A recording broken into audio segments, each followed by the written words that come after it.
Christy? All right, Jim, you mentioned south of Syracuse. We're going to send it to the hills south of Syracuse, where Storm Team meteorologist John DePasquale is for us. John, you're about 5 minutes east of Cazenovia. Fill us in. Thank you very much there, Jim. Yes, definitely nasty here. We're near Cazenovia, just east, up in elevation, roughly 1,500 feet up. And that wind is really humming here across the Cazenovia area. Winds with this handheld thermometer or anemometer, basically measuring wind speeds upwards of 30 to 35 miles per hour. We got snow and rain, just really nasty and raw. And you can see behind me the trees waving in the wind here, and the winds are going to continue to strengthen, as Jim just talked about, as we go through the evening hours. You can see on the wind gust forecast as we go through the night, strongest winds are going to be this evening, okay? Roughly from about, say, 6 o'clock through midnight, and then they start to slacken and let up after midnight behind a cold front.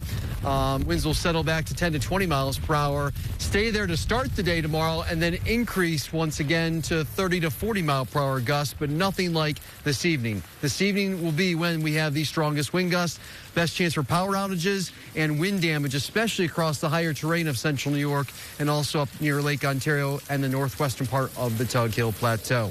Jim will be back here with more in the forecast coming up in just a bit. Christy.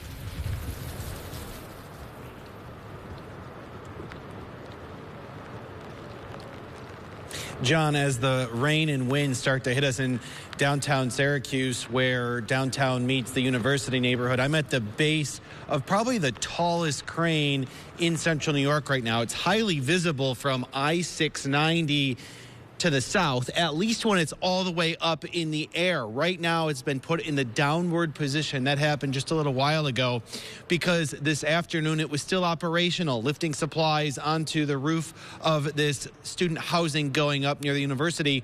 But all morning, this crew knew the decision had already been made to lower the top half of the crane, put the tip on the ground so the structure can hold up to the wind gusts. The crane operator inside is basically the decision maker when it's not safe. There's a sensor, and they have a reading in the cab, and then they make a decision. If ice builds up on the crane, that's even more weight than the crane wants to deal with. Action behind me. As this crane stays in the downward position, you can imagine that there will be some consideration before it goes back up in the air. It might not go back up at all tomorrow, because even if the structure of the crane is safe, that doesn't mean lifting heavy supplies into the air is safe. So the crews here will be watching the forecast, Christy. Andrew, thank you for your